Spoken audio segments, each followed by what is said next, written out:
Bismillah. Assalamualaikum warahmatullahi wabarakatuh.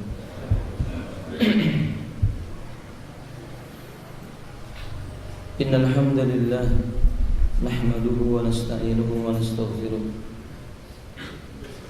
Wa na'udzu billahi min shururi anfusina wa sayyiati a'malina. Man yahdihillahu fala mudilla lahu wa man yudlilhu fala hadiya lahu.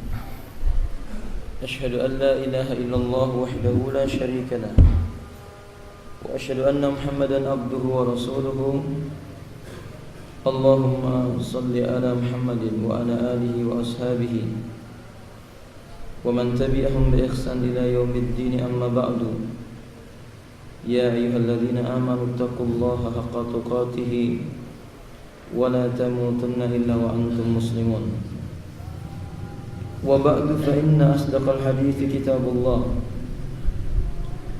وخير الهدي هدي محمد صلى الله عليه وآله وسلم وشر الأمور محدثاتها إن كل محدثة بدعة وكل بدعة ضلالة وكل ضلالة في النار. Kita melanjutkan pembahasan syarh aqidati ahli sunnah wal jamaah di fadilatul ustaz Yazid ibn Abdul Qadir Jawas hafizahullah ta'ala. Al-imanu birrusuli, pasal tentang beriman terhadap para rasulnya Allah alaihi wassalam. Qala muallif hafizahullah ta'ala anna ahla sunnah wal jamaah yu'minu birrusulil ladzi arsalahumullahu ta'ala ila qaumihim. Ahlu sunnah meyakini dan mengimani adanya rasul-rasul yang diutus oleh Allah kepada setiap kaumnya. Ar-rusul jam'un minar rasul.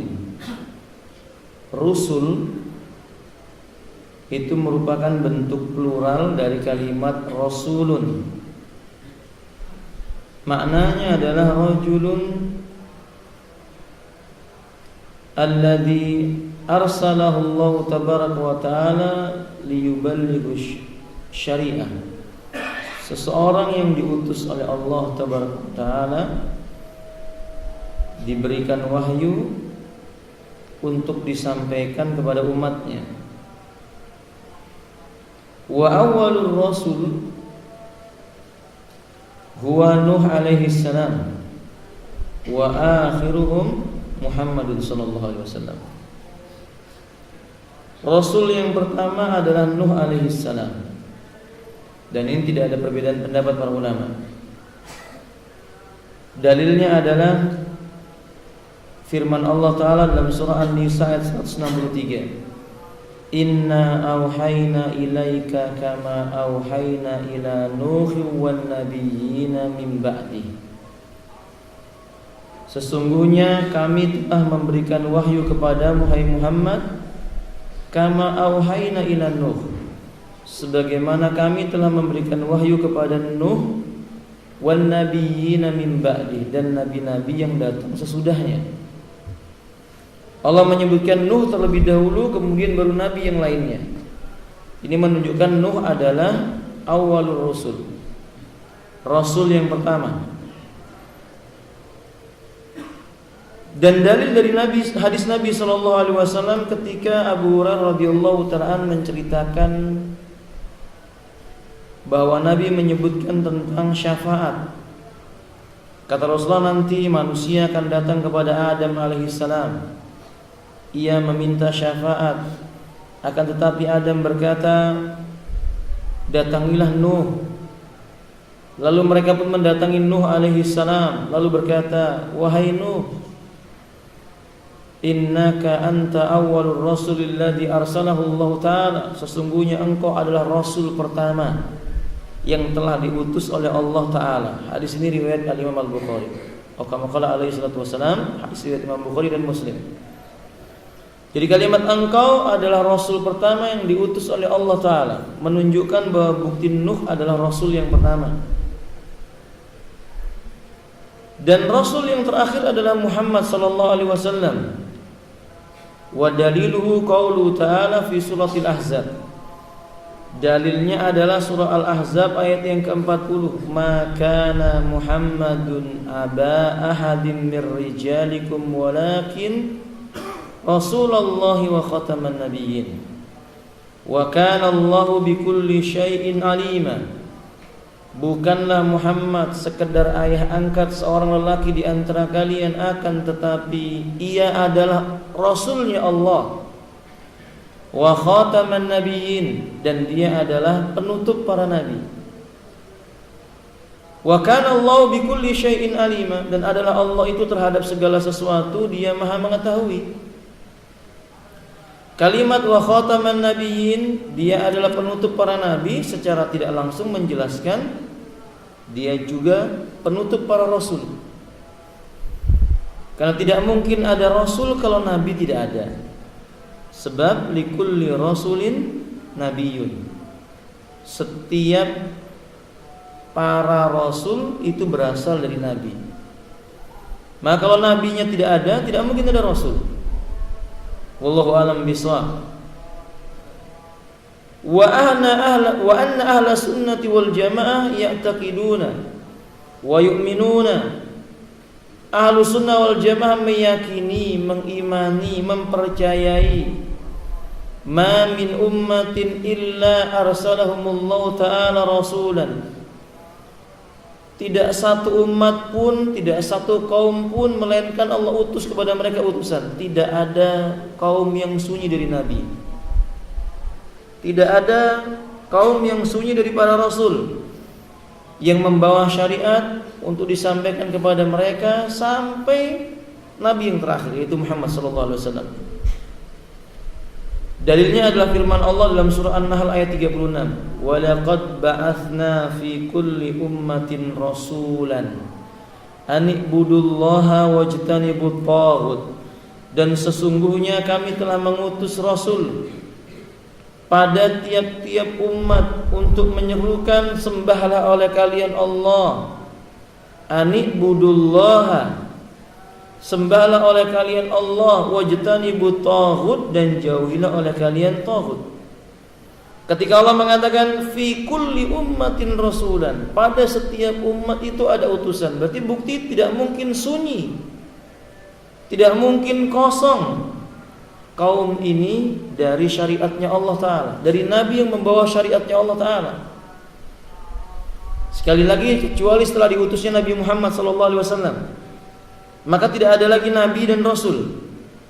Dan bahkan Ahlussunnah meyakini bila ada suatu kaum yang mendakwahkan dirinya adalah nabi, atau pada diri mereka ada lagi nabi sesudah Muhammad SAW, mereka bukan kaum muslimin lagi. Mereka keluar dari agama Islam. Dalam surah Fatir ayat 24 Allah menjelaskan, inna arsalnaka bil haqqi basiran wa nadhira wa in min ummatin illa khala fiha nadhir. Inna, sesungguhnya kami arsalnaka, telah mengutusmu hai Muhammad, bil haqqi, dengan membawa kebenaran, basira, sebagai pemberi kabar gembira, wa nadhira, dan memberi peringatan. Wa in min ummatin, sungguh tidak satu umat pun yang kosong dari pemberi peringatan. Tidak ada satu umat pun yang kosong dari pemberi peringatan. Tidak ada satu umat pun melainkan telah ada padanya orang yang mengingatkan kebenaran, menyampaikan al-haq. Jadi barang siapa mengatakan ada satu masa di mana nabi dan rasul itu tidak ada pada suatu kaum, maka ini tidak benar. Wallahu a'lam bishawab. Wa anna ahla sunnah wal jamaah ya'taqiduna anna ar-rusul wal anbiya hum minal basariyin minal insi. Ahlu sunnah meyakini para nabi dan rasul itu mereka adalah manusia biasa, sama seperti manusia yang lainnya. Hanya yang membedakan mereka diberi wahyu oleh Allah tabaraka wa taala. Walaysa lahum min sifatin rububiyatin aw uluhiyatin wala ya'rifu min umuril mughayyibat. Para rasul itu tidak punya sifat-sifat ketuhanan. Rasul bukan sesembahan. Para rasul tidak mengetahui perkara yang gaib. Tidak ada para nabi dan rasul yang mengetahui perkara yang gaib, kecuali perkara yang gaib yang diberitahukan oleh Allah Ta'ala, itu pun bukan keseluruhannya. Sebagaimana Allah mengatakan dalam surah Al-A'raf ayat 188, Qul la amliku li nafsi naf'aw wa la dharra illa ma syaa Allah. Katakan hai Muhammad, la amliku li nafsi, aku tidak sanggup menarik bagi diriku naf'an, sebuah kemanfaatan, wala dharran, dan tidak pula sanggup menolak kemudaratan, illa ma syaa Allah, kecuali sesuatu yang telah dikehendaki oleh Allah terjadi. Walau kuntu a'lamul ghaiba, kata Nabi, katakanlah ya Muhammad, kalau seandainya aku mengetahui perkara yang gaib, lastaksartu minal khairi wa ma masaniyas su', niscaya aku akan memperbanyak berbuat kebaikan dan tidak akan menyentuhku kejelekan sedikit pun. Seandainya Nabi itu tahu yang gaib, Bapak, Nabi tidak mungkin pergi ke Taif, di mana di sana ketika berada di Taif Nabi dilempar batu, Nabi diludahi. Seandainya Nabi tahu perkara yang gaib, Nabi tidak akan sholat di awal-awal dakwah Islam di Masjidil Haram, yang kemudian Abu Jahal datang lalu meletakkan, Abu Lahab datang meletakkan di atas punggungnya itu kotoran onta. Seandainya Nabi tahu perkara yang gaib, Nabi tidak akan pergi ke perang Uhud. Nabi akan melarang para sahabat pergi di medan Uhud, di mana Nabi SAW giginya rompal, pipinya luka, terkena pecahan baju besinya. Kalau seandainya Nabi tahu perkara yang gaib, Nabi tidak akan memakan daging yang dihadiahkan oleh wanita Yahudi yang ternyata di dalamnya diberi racun. Tapi Nabi tidak mengerti perkara yang gaib. Sebagaimana Allah mengatakan, walau kuntu a'lamul ghaiba lastaksartu minal khairi wa ma masaniyas su'. Kalau seandainya aku mengetahui perkara yang gaib, niscaya akan aku perbanyak melakukan sebuah kebaikan dan tidak akan menyentuh diriku kejelekan. In ana illa nadhiru wa bashir. Sesungguhnya tidaklah diriku ini melainkan sekedar pemberi peringatan, pemberi kabar gembira dan memberi peringatan. Liqaumi yu'minun, bagi orang yang mau beriman. Nah, makanya hafizah rahimani wa rahimakumullah, kalau ada orang mengatakan bahwa Nabi tahu perkara yang gaib, tidak benar. Bila ada orang yang berkata, loh, Nabi kok tahu tentang seseorang itu disiksa kubur atau tidak? Tidak semua orang yang diketahui oleh Nabi disiksa kuburnya, disiksa dalam kuburnya. Tapi Nabi diberitahu oleh Allah Subhanahu wa taala beberapa perkara saja. Sebagaimana Abdullah ibn Abbas radhiyallahu taala menyebutkan, marran Nabi sallallahu alaihi wasallam bi qabraini faqala innahuma la yu'adzabani wa ma yu'adzabani fi kabirin. Nabi melewati dua buah kuburan, lalu Nabi berkata, dua penghuni kubur ini sekarang sedang disiksa. Berarti kan Nabi tahu, tapi Nabi mengetahuinya dari wahyu Allah taala. Nabi SAW mendatangi sumur yang ada di Badar, di mana dimasukkan orang-orang musyrik yang mati di medan Badar di dalam satu sumur itu. Lalu Nabi berkata, atajiduna ma wa'ada alihatukum. Apakah kamu menjumpai apa yang sudah dijanjikan oleh sesembahan-sesembahan kalian? Inna wajadna ma wa'adallahu alaina. Sesungguhnya kami menjumpai janji Allah atas kami, janji Allah untuk kami. Maka Umar berkata, wahai Rasulullah, apakah engkau berbicara kepada orang yang sudah mati? Kata Nabi SAW, demi Allah, mereka tidak lebih mendengar dibandingkan engkau. Maksudnya, mereka dijadikan oleh Allah Subhanahu wa taala mendengar ucapannya Nabi sallallahu alaihi wasallam. Bukan berarti orang mati bisa mendengar orang yang hidup, tidak. Tapi itu kejadian di mana mukjizat Nabi ditampakkan oleh Allah Tabaraka wa taala kepada orang lain. Nah, ikhwati rahimani wa rahimakumullah, itu tidak menunjukkan bahwa Nabi tahu yang gaib. Nabi mengetahuinya hanya sekedar apa yang diberitahukan oleh Allah taala tentang surga dan neraka, tentang isi surga, isi neraka, penghuni surga, penghuni neraka. Tapi tentang kapan Nabi meninggal dunia, Nabi tidak tahu. Kapan terjadinya kiamat, Jibril datang kepada beliau dan berkata, "Akhbirni anis saati," beritakan kepadaku kapan datangnya kiamat. Qala alaihi salatu wasallam, Nabi mengatakan, "Mal mas'ulu anha bi'alam minas sa'il." Yang ditanya tidak lebih tahu dibandingkan dengan yang bertanya. Maksudnya, yang bertanya saja enggak tahu, apalagi yang ditanya. Nabi tidak tahu kapan datangnya kiamat. Lalu kata Jibril kepada Nabi, "Akhbirni an amaratiha." Beritahu kami tentang tanda-tandanya saja. Beritahu aku tentang tanda-tanda datangnya kiamat. Lalu Nabi memberitahu, itu pun berdasarkan wahyunya Allah Ta'ala. Makanya ikhwafillah rahimani wa rahimakumullah, orang yang mengaku mengetahui perkara yang gaib, dalam akidah Islam, orang ini disebut dengan kahin, kuhan jamaknya, sahir atau arraf, atau bahasa kita menyebutnya dukun, paranormal, mentalis, atau yang semisal daripada itu. Intinya semua mereka ini dikatakan oleh Umar bin Khattab radhiyallahu taala an, ru'usut tawaghit, pemimpin-pemimpin taghut. Awalnya yang pertama adalah iblis laknatullah alaih. Sani, yang kedua kata beliau adalah al-kuhan wa misluh, para dukun, tukang ramal, tukang sihir, mentalis, sama itu semua. Mereka adalah pemimpin-pemimpinnya taghut. Nah, makanya apabila rahimanillah, Islam melarang mendatangi mereka, bertanya sesuatu kepada mereka. Islam melarang. Kalau mendatangi mereka untuk menegakkan nasihat supaya mereka bertaubat, boleh. Umar bin Khattab menyebutkan, bila kalian menjumpai dukun, paranormal, mempraktekkan apa yang mereka lakukan dari miliki ilmu sihir, datangkan kepadaku, fayustatabu wa illa faqutila. Nanti dia dimintai taubat. Kalau taubat selesai masalah. Tapi kalau enggak taubat, dia harus dihukum bunuh. Makanya di zaman Umar ada beberapa orang wanita tukang sihir yang disembelih oleh Umar bin Khattab, maksudnya dibunuh.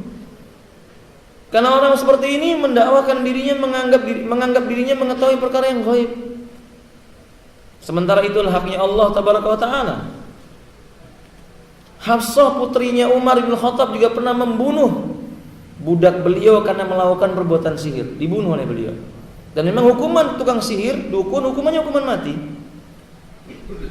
Makanya saudara kaum muslimin, Islam itu tidak ada tidak ada basa-basi dengan perdukunan, enggak ada. Apalagi bekerja sama dengan dukun, enggak ada. Atau memberi toleransi dengan kehidupan para dukun, tidak ada. Ya kalau pada hari ini para dukun merajalela, pasang tarif pula dia, apalagi ini musim apa ini, Pak? Musim pemilihan, pasang tarif gede-gede, sampai ngasih jaminan kalau nggak terpilih nggak perlu bayar. La ilaha illallah. Fa subhanallahi amma yusyrikun. Maka maha suci Allah dari apa-apa yang telah mereka sekutukan. Kita kaum muslimin meyakini mereka ini adalah musuhnya Allah. Tidak ada basa-basi kepada mereka. Bertemu mereka, nasihati, tegakkan hujjah. Mendatangi mereka itu menyebabkan sholat tidak diterima.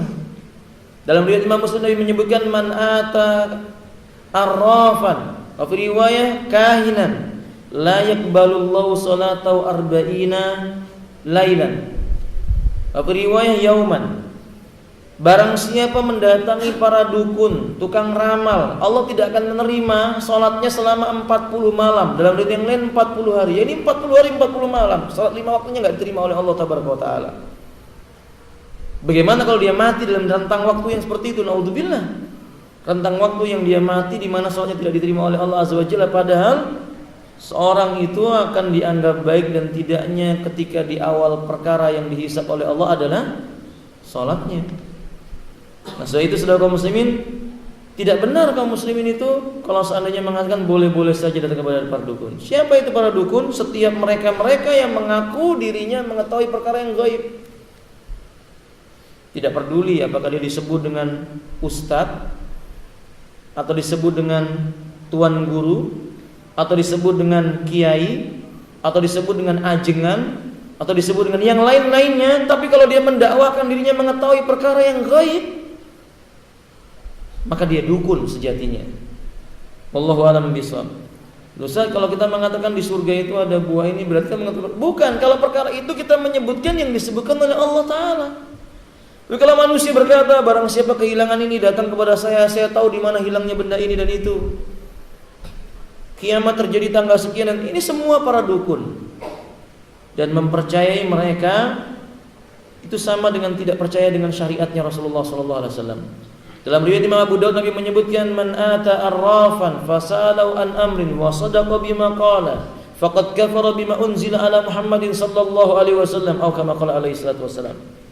Siapa yang mendatangi tukang ramal lalu bertanya tentang suatu perkara, ia percaya dengan ucapannya, sesungguhnya dia telah kufur terhadap apa yang diturunkan oleh Allah kepada Nabi Muhammad sallallahu alaihi wasallam. Yani ingkar kepada syariat Islam. Nah, maka setelah itu hafilah rahimanillah, ini nasihat buat diri saya, buat kita semua. Tinggalkan segala macam jenis perdukunan. Pelajaran-pelajaran tentang perdukunan, zodiak jangan dibaca. Sekedar baca saja enggak boleh, Bapak. Nanti akan ada sesuatu bisikan-bisikan dalam hati kita yang dilakukan oleh syaitan. Akhirnya percaya dengan zodiak itu. Enggak boleh. Ramalan siapapun jangan dipercayakan, kecuali apa yang telah datang dari nas Quran maupun sunnah. Nabi mengatakan terjadinya kiamat pada hari Jumat. Ya, ini yang kita yakini. Karena Nabi tidak akan berbicara kecuali dengan apa? Wahyu yang diwahyukan kepadanya. Naam. Kemudian hafilah rahimani wa rahimakumullah, selanjutnya beliau menyebutkan wa anna ahla sunnah wal jamaah ya'taqidu anna man ittaqada ba'dan nasi ya'rifu wa ya'lamu min umuril mughaibati fa innahu kafir. Ahlus sunnah meyakini barang siapa selain Allah Ta'ala diyakini dia bisa mengetahui perkara-perkara yang gaib, dalam keyakinan Ahlus sunnah orang itu sudah kafir, keluar dari agama Islam. Diterangkan panjang lebar dalam kitab Majmu' Fatawa war Rasail oleh Syekh Muhammad Ibnu Shalih Al-Utsaimin, dan terdapat pula dalam kitab Mujmal Usul Ahli Sunnah wal Jamaah fil Aqidah halaman yang ke-14. Wallahu a'lam bishawab. Kemudian beliau berkata, wa anna ahla sunnah wal jamaah ya'taqiduna anna lirrasuli sifatun min sifatil basyariyah. Ahlu sunnah meyakini para rasul itu memiliki sifat-sifat kemanusiaan, jadi manusiawi. Kal marad, Nabi memiliki sifat seperti manusia, seperti merasakan sakit. Nabi pernah sakit. Nabi sakit di saat menjelang wafatnya, sakit kepala yang amat keras sampai-sampai Nabi mengambil kain untuk mengikat bagian kepalanya untuk mengurangi rasa sakit. Itu menunjukkan bahwa Nabi itu manusia biasa. Nabi SAW atau para nabi semuanya merasakan kematian. Karena Allah berkata, kullu nafsin dha'iqatul maut. Setiap yang memiliki nafas, jiwa, dia akan merasakan kematian. Dan Nabi SAW meninggal dunia. Nabi SAW meninggal dunia. Seluruh para nabi meninggal dunia, dan yang belum akan meninggal dunia juga. Isa bin Maryam misalnya, dia belum meninggal dunia, dia akan meninggalkan dunia. Juga Ahlussunnah meyakini bahwa para nabi itu membutuhkan makan. Buktinya Nabi SAW disebutkan oleh Aisyah, makanan yang paling disukai oleh Nabi adalah katif. Katif itu bagian paha depan atas seekor kambing. Itu Nabi paling suka. Nabi SAW kebiasaan beliau di pagi hari minum air yang dicampur dengan madu. Nabi sangat menyukai meminum air susu. Itu menunjukkan bahwa Nabi butuh kepada makanan dan minuman. Dan yang lain-lainnya, Nabi membutuhkan pasangan hidup, maka Nabi menikah. Nabi memiliki keturunan. Kalau Rabbuna Allah tabaraka wa ta'ala, dia maha kaya, dia enggak butuh kepada makhluknya. Dia tidak akan mati, dia tidak akan sakit, dia tidak butuh makan, dia tidak butuh minum, dia tidak butuh istri, dia tidak beranak, dia juga tidak diperanakkan. Lam yalid wa lam yulad wa lam yakul lahu kufuwan ahad. Nah, maka sebab itu ya kamilah rahimani wa Allah, barang siapa yang dia menyembah nabi dan rasul, dia musyrik. Barang siapa berdoa kepada nabi dan rasul, dia musyrik. Barang siapa dia meminta kepada nabi dan rasul yang mereka telah meninggal dunia, dia musyrik. Bukankah orang Nasrani itu musyrik? Bukankah orang Nasrani itu kafir ketika mereka menyembah Isa bin Maryam? Bukankah mereka kafir karena mereka menyembah Maryam itu sendiri? Bukankah mereka itu kafir karena menuduh Allah Ta'ala memiliki anak, atau menuduh Isa bin Maryam adalah anaknya Allah Ta'ala? Subhanallah amma yasifun. Maha suci Allah dari apa yang telah mereka sifatkan. Maka kalau ada seorang muslim menyembah Nabi Muhammad SAW, datang ke kuburnya, berdoa kepada kuburnya, minta kepada Nabi yang telah meninggal dunia, kafir hukumnya, keluar dari Islam. Tidak ada bedanya dengan orang Nasrani yang meminta kepada Isa bin Maryam. Maka sebab itu saudara kaum muslimin rahimanillah, ini keyakinan Islam, bukan keyakinan golongan tertentu. Sayang sebagian orang berkata kalau keyakinan seperti ini hanya milik keyakinan Muhammad bin Abdul Wahab, lalu orang-orang yang seperti dia disebut dengan apa? Wahabi. Tidak, ini keyakinannya kaum muslimin. Sejak zaman Nabi SAW, para sahabat tidak ada yang meminta kepada para nabi, tidak ada.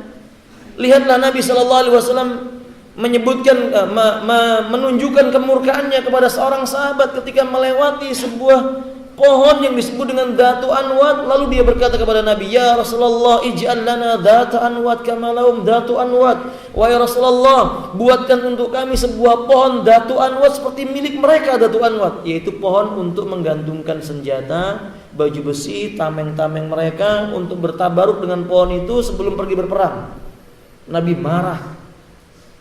Nabi mengatakan, sungguh kalian benar-benar akan mengikuti orang yang datang sebelum kalian. Betapa cepat kebinasan kalian. Artinya Nabi mengingkari perbuatan itu syirik. Itu baru sebuah pohon yang digantungkan benda-benda di dalam. Lalu bagaimana kalau dia minta kepada benda itu? Tentu lebih besar lagi keadaannya. Sayang di zaman kita Bapak Saudara kaum muslimin justru kebalik. Orang yang mendakwakan kepada tauhid dituduh sebagai orang yang membuat kerusakan. Yang dianggap benar yang datang ke kubur-kubur minta sama kuburan, bahkan gak tanggung-tanggung berani mengeluarkan ijazah, disebut ijazah sarkup. Ijazahnya namanya ijazah sarkup, Pak. Apa sarkup? Sarjana kuburan. Masya Allah. Dia terang-terangan mengatakan, saya berani mengeluarkan ijazah bagi sarjana kuburan. Maksudnya ya Allah, minta sama kuburan dianggap perkara itu perkara yang sunnah, padahal itu yang menyelisih syariat. Wallahu ta'ala a'lam bishawab. Naam, lihatlah Allah berfirman tentang Nabi Ibrahim. Allah berfirman tentang Nabi Ibrahim yang menjelaskan sifat Rabb-nya, untuk kita bisa mengetahui siapa yang pantas disebut Rabb. Apakah para nabi boleh diberikan kepadanya sifat-sifat ketuhanan? Allah mengatakan dalam Al-Qur'anul Karim pada surah Asy-Syu'ara ayat yang ke-79 sampai 81, "Walladzi huwa yut'imuni wa yashkin." Dan Allah itu zat yang memberi makan aku dan memberi minum aku. "Wa idza maridtu fa huwa yashfin." Bila aku sakit, ialah yang menyembuhkan diriku. "Walladzi yumituni summa yuhyin." Dan dialah zat yang akan mematikan aku kemudian menghidupkan aku. Ini yang disebut dengan Rabb. Allah itu zat yang memberi makan, yang memberi minum. Allah itu zat yang menyembuhkan ketika orang sakit. Allah itu yang mematikan dan akan membangkitkan kembali orang yang mati itu kelak di yaumil qiyamah.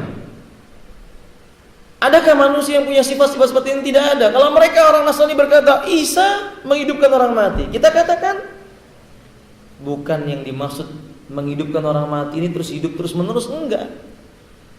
Isa menghidupkan orang mati itu dengan izin Allah supaya orang yang mati itu menyebutkan siapa yang membunuh dirinya. Siapa yang membunuh dirinya, kemudian dia berkata si fulan, si fulan, si fulan, selesai dan dia mati lagi. Bukan hidup terus sampai yaumil qiyamah, tidak. Adapun Allah tabaraka wa taala kalau nanti dia menghidupkan manusia untuk kali yang kedua, hari di mana manusia akan dikumpulkan di hadapan Allah taala, maka manusia tidak akan mengalami mati lagi setelah itu. Fa idza dakhala ahlul jannatil jannata wa ahlun narin nara, apabila ahli surga telah masuk surga, ahli neraka telah masuk neraka, kata Rasulullah sallallahu alaihi wasallam. Faqila li ahli jannah, akan dikatakan kepada ahli surga wa ahli nar dan ahli neraka, khuludun fiha la mauta lakum, kekal kalian di dalamnya, kalian tidak akan pernah merasakan mati lagi. Beda dengan Isa bin Maryam tadi itu. Nah makanya Alhamdulillah rahimanillah, ini yang punya sifat ketuhanan. Nabi sallallahu alaihi wasallam apakah bisa menyembuhkan? Tidak bisa. Nabi tidak bisa menyembuhkan orang sakit. Lihatlah ketika datang kepada beliau seorang wanita, "Ya Rasulullah, inna fi aqli ba'sun." Akalku ada penyakit gilanya. "Ud'ullah ayyasfini." Tolong berdoa kepada Allah agar Allah menyembuhkan aku. Wanita ini enggak berkata, "Tolong sembuhkan aku ya Rasulullah." Tidak, tapi dia berkata, "Doalah kepada Allah supaya Allah menyembuhkan aku." Dan saat itu Nabi masih hidup. Nabi bisa berdialog dengan orang yang masih hidup ini.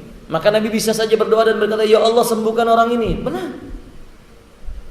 Ketika Nabi SAW mendatangi seorang pemuda yang hampir meninggal dunia, sakitnya parah, Nabi menjumpainya, kata Anas bin Malik dalam riwayat Imam Bukhari, beliau meletakkan tangan kanannya pada bagian dada pemuda itu lalu berkata, "Bismillah, Allahumma rabban nasi, adhibil ba'sa wasfi, anta syafi, la shifa illa shifa'uk, shifa'un la yughadiru saqaman." Bismillah, wahai Rabbnya manusia, Allahumma ya Allah, Engkaulah Rabbnya manusia, hilangkanlah penyakit orang ini, sembuhkanlah dia, sesungguhnya Engkaulah Zat yang maha menyembuhkan, kata Nabi SAW. Kata Nabi, Engkaulah Zat yang maha menyembuhkan, sembuhkan dan hilangkan penyakit orang ini. Nabi meminta kepada Allah Ta'ala, bukan Nabi yang menyembuhkannya, tidak. Kalau seandainya seseorang berkata, bagaimana dengan Ali bin Abi Thalib? Di saat dia sakit mata, kemudian diludahi oleh Nabi, kemudian dia sembuh. Ini tidak menunjukkan bahwa Nabi yang menyembuhkan, bahwa yang menyembuhkannya adalah Allah Tabaraka wa Ta'ala. Sebagai buktinya, Nabi sakit. Di saat Nabi sakit itu membawa kepada kematian, Nabi tidak bisa menyembuhkan dirinya sendiri. Nah, masa itu kafilah rahimanillah, tidak boleh manusia menyembah Nabi. Menyembah para rasul tidak boleh. Mereka manusia biasa. Ditegaskan oleh Nabi sallallahu alaihi wasallam dalam riwayat Al-Imam Al-Bukhari nomor 401, Imam Muslim nomor 572. Nabi mengatakan, "Innama ana basyarun mithlukum ansa kama tansawun, fa idza nasitu fadzakiruni." Sesungguhnya aku ini manusia biasa, sama seperti kalian. Aku mengalami lupa. Seperti kalian lupa. Bila aku lupa, ingatkan aku. Nabi pernah lupa Bapak mengerjakan sholat duhur 5 rakaat. Nabi juga pernah lupa mengerjakan sholat asar cuma 2 rakaat. Nabi SAW pernah ketiduran, tidak bangun kecuali setelah matahari meninggi, lalu menyentuh kulit mereka, lalu terasa hangat, terasa panas, baru mereka bangun. Salat subuh itu, ketika itu Nabi ketiduran bersama para sahabat, lalu Nabi mengajak para sahabat meninggalkan tempat itu, salat di tempat yang lainnya. Itu manusiawi. Nabi SAW juga mengalami masa lelah. Nabi lupa, sebagaimana manusia juga mengalami masa lupa. Maka kalau Allah Subhanahu wa Ta'ala, "Wa ma kana rabbuka nasiya," kata Allah, Tuhanmu itu tidak mungkin lupa. Maka Nabi bukan Tuhan. Rabbmu wahai Muhammad, dia tidak mungkin lupa. Nah, ikhwati rahimanillah, lalu kata beliau selanjutnya, "Wa anna ahla sunnah wal jamaah ya'taqiduna anna Allah tabaraka wa ta'ala bayyana annahum ay ar-rusul lahum ubudiyyah." Allah Subhanahu wa Ta'ala, Ahlus Sunnah meyakini bahwa Allah menerangkan bahwa para rasul mempunyai ubudiyah, penghambaan yang tertinggi kepada Allah Tabaraka wa Ta'ala. Jadi sifat penghambaan yang paling tinggi dimiliki oleh para nabi dan para rasul. Kata Allah Subhanahu wa Ta'ala, "Innahu kana 'abdan syakura," tentang Nuh. Sesungguhnya Nuh itu adalah seorang hamba yang banyak bersyukur. Beda dengan manusia seperti kita. Allah berkata, "Qalil min ibadiyas syakur." sedikit sekali dari kalangan hamba-hambaku yang pandai bersyukur. Nah, Allah menyebutkan tentang Nabi Muhammad SAW, Tabarakalladzi nazzalal furqana ala abdi liyakuna lil alamin nadhira. Maha barakah Allah yang telah menurunkan Al-Qur'an, yakni Al-Furqan, kepada hambanya agar ia menjadi pemberi peringatan kepada seluruh alam. Artinya Nabi ini memiliki sifat penghambaan yang tinggi. Kalau begitu, apabila rahimani wa Allah, makna mengimani Nabi dan para Rasul itu tidak mungkin lepas dari 4 perkara. Sebagai penutupnya, yang pertama, kita percaya dengan risalah yang mereka bawa itu benar-benar dari Allah Ta'ala. Risalahnya Nabi Musa dari Allah, risalahnya Nabi Daud dari Allah, risalahnya Nabi Isa dari Allah Ta'ala, risalah yang dibawa oleh Nabi Muhammad SAW dari Allah Ta'ala, risalah seluruh para Nabi dan Rasul dari Allah Ta'ala. Suhuf Ibrahim, suhufnya Musa, itu dari Allah Ta'ala. Kita mengimani ini berarti mengingkari risalah mereka walaupun hanya 1 orang saja dari mereka. Mengingkari risalahnya para nabi walaupun 1 orang saja dari mereka. Seluruh para ulama sepakat orang ini keluar dari Islam, bukan disebut muslim lagi. Jadi kalau ada orang berkata bahwa risalahnya Nabi Ibrahim bukan dari Allah, risalahnya Nabi Isa itu bukan dari Allah Ta'ala, kafir hukumnya. Allah berfirman, kadzabat qaumun nuhin mursalin. Kaumnya Nuh itu kafir karena mendustakan para rasul. Kita nggak boleh mendustakan para rasul. Kita mengimani semua yang dibawa olehnya itu hak. Maka agama yang dibawa oleh Isa sama dengan agama yang dibawa oleh Nabi Muhammad, sama dengan agama yang dibawa oleh Nabi Musa, sama yang dibawa oleh Nabi Daud, sama yang dibawa oleh seluruh para nabi dan rasul. Sama. Apa itu agamanya? Tauhid. Qala Rasulullah sallallahu alaihi wasallam, al-anbiya'u dinuhum wahidun. Kata Nabi sallallahu alaihi wasallam, para nabi itu semua agamanya satu. Allah Subhanahu wa taala mengatakan, "Wa laqad ba'atsna fi kulli ummatin rasulan an ibudullaha wajtanibut taghut." Kami telah mengutus pada setiap umat itu seorang utusan. Tugas mereka menyampaikan agama ini, sembahlah Allah, jauhi taghut. Sama agamanya, Islam. Jadi alhamdulillah rahimanillah, kalau kita bertemu dengan orang Nasrani itu mudah, seperti Allah berkata kepada nabinya agar berkata kepada orang musyrik, orang-orang Nasrani, ta'alau ya ahlal kitab, ta'alau ila kalimatin sawaun bainana wa bainakum alla ta'budu illallah. Hai ahli kitab, sana, mari kita sama-sama menuju suatu perkara yang antara saya dengan kalian sama. Ini diajarkan oleh nabi-nabi kita. Apa itu? Jangan kalian sembah kecuali Allah. Sebenarnya mereka paham dalam kitab mereka ada ajaran mentauhidkan Allah, tapi tangan mereka tangan orang-orang yang jahil, tangan orang-orang yang rusak. Kitabullah itu diubah oleh mereka. Injil telah diubah, Zabur telah diubah, Taurat telah diubah, hanya Al-Quran yang terjaga karena Allah berkata, inna nahnu nazzalna dzikra wa inna lahu lahafidun. Nah makanya apabila rahimanillah, kita imani agamanya Nabi Musa, Nabi Nuh, Nabi Musa, Nabi Daud, Nabi Isa bin Maryam sama dengan agamanya Nabi Muhammad SAW. Hanya syariatnya yang berbeda. Syariatnya yang berbeda. Syariat Nabi Muhammad, orang yang mencuri potong tangannya, orang yang berbuat syirik kalau dia bertobat tidak dibunuh. Syariatnya Nabi Musa, orang yang berbuat syirik kalau dia bertobat pun tetap harus dihukum mati. Wallahu a'lam bishawab. Ini contohnya demikian. Syariat Nabi sebelum Nabi Muhammad tidak boleh memakan harta rampasan perang, sementara syariatnya Rasulullah boleh memakan harta rampasan perang. Bagi Nabi 1/5 dari harta rampasan perang itu. Dan contoh-contoh yang lainnya.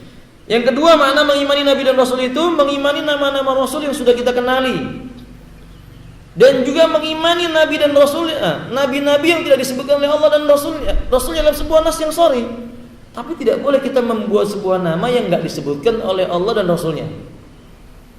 Jadi kita percaya nama-nama Nabi itu seperti Ilyas, Ismail, Lut, Ibrahim, Ishak, Yakub, Yusuf, Su'aib, Ayub, Dzulkifli dan yang lain-lainnya. Tapi kalau bukan datang dari nas Quran dan Sunnah, nggak boleh kita menyebutkan dia sebagai Nabi. Karena orang-orang Mu'tazilah itu Bapak, sebagian mereka di akhir zaman ini mengatakan Aristoteles itu Nabi. Sudah parah sekali. Dia berkata Aristoteles apa? Nabi. Ketika ditanya mana dalilnya, lalu dia mengatakan hal-hal yang menakjubkan terjadi pada dirinya. Padahal bisa jadi hal yang menakjubkan itu terjadi datang dari siapa, Pak? Dukun juga menakjubkan kadang-kadang. Tukang sihir juga menakjubkan. Jadi itu bukan dalil begitu. Plato dianggap sebagai apa? Sampai nanti jangan-jangan ada yang menganggap si Darwin itu siapa? Nabi. Teori Darwin yang disebutkan oleh si Darwin itu. Bahkan teori Darwin itu sendiri menghantam syariat, bertentangan dengan syariat. Ini tidak benar. Jadi kita nggak boleh menyebut seseorang itu sebagai nabi kalau tidak nas. Nah, orang belakangan juga ada yang mengatakan selain daripada yang disebut oleh Allah sebagai nabi. Ahmadiyah mengatakan Mirza Ghulam Ahmad itu apa? Nabi. Kelompoknya Lia Eden, jamaah apa namanya itu, Pak? Lupa saya. Ya? Iya. Kelompoknya Lia Eden menganggap Lia Eden ini nabi. Kemarin paling terakhir orang di Jawa Barat bernama Ahmad Musaddiq, ya. Ahmad Musaddiq mengaku apa? Nabi. Nabi dari mana? Wahyunya kapan? Kalau bermimpi jangan-jangan itu wangsit dari apa? Syaitan gitu, Pak. Nah, maka saat itu saudara kaum muslimin tidak benar. Nah, ini makna mengimani. Wallahu a'lam bishawab. Dalam satu riwayat disebutkan jumlah nabi itu ada 124.000. Sedangkan jumlah rasul itu ada 315 sebagaimana yang terdapat disebutkan di dalam kitab Fathul Bari dan yang lainnya. Adapun tentang Khidir, para ulama berbeda pendapat. Apakah Khidir itu nabi atau wali? Yang benar nabi.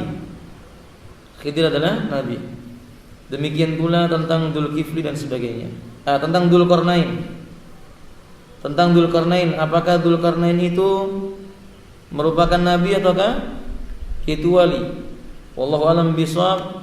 Yang rajih insyaallah taala bahwa Dzulqarnain adalah nabi. Wallahu taala a'lam bishawab.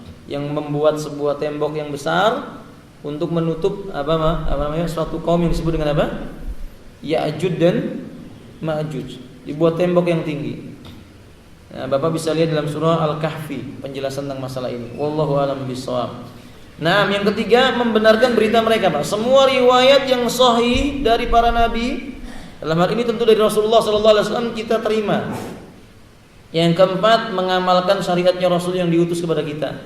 Berarti syariat Nabi yang datang sebelumnya kita cukupkan dengan syariatnya Muhammad sallallahu alaihi wasallam. Enggak boleh manusia menggunakan syariatnya Nabi Musa, syariatnya Nabi Isa, syariatnya Nabi Daud dan yang lain-lainnya untuk diamalkan pada diri kaumnya Nabi Muhammad SAW jika telah ada nas yang menyebutkan dinasahnya syariat nabi-nabi yang datang sesudahnya sebelumnya.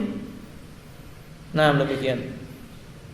Nah, makanya ikhwati rahimani wa rahmatullah, yang harus kita lakukan adalah mengamalkan syariat Rasulullah SAW. Sebagai penutupnya, fala wa rabbika la yu'minuna hatta yuhaqimuka fima syajara bainahum tsumma la yajidu fi anfusihim harajan mimma qadaita wa yusallimu taslima. Maka demi Rabbmu hai Muhammad, mereka pada hakikatnya tidak beriman sampai mereka menjadikan kamu sebagai hakim yang memutuskan di antara perkara yang mereka perselisihkan. Kemudian mereka tidak merasa dalam hati mereka ada keberatan terhadap putusan yang kamu berikan dan mereka itu menerima sepenuhnya. Wa yusallimu taslima.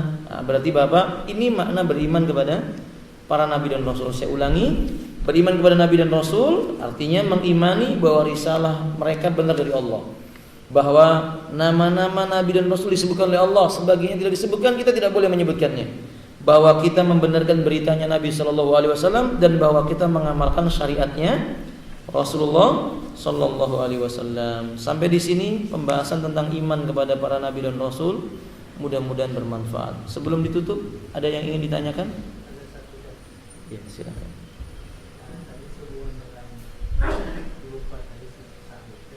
Itu dilakukan setelah salam atau sebelum salam? Sujud sahwi, sujud yang disyariatkan dalam Islam dikerjakan karena sebab seorang yang sholat itu lupa. Apakah lupa dengan sebab menambah? Apakah lupa dengan sebab dia itu mengurangi? Ataukah lupa karena sebab dia ragu-ragu? Semua keadaan ini berbeda-beda tentang kapan sujudnya. Jadi kalau ditanyakan sujud sahwi itu kapan dilakukannya? Sebelum salam atau sesudah salam? Tergantung keadaan dan kondisinya. Ada yang sebelum salam dan ada yang sesudah salam. Contoh yang sesudah salam, kalau seseorang menambah sesuatu dalam sholat karena lupa. Jadi kalau ada orang sholat 2 rakaat, sholat duhur 2 rakaat, dia salam, diingatkan kamu kurang sholatnya 2 rakaat, berarti dia harus berdiri lagi karena dia kurang 2 ya Pak ya. Nanti setelah itu orang ini salam. Setelah dia salam, dia sujud 2 kali. Sudah sujud 2 kali, salam lagi. Paham? Apa yang ditambah olehnya? Salam 2 kali.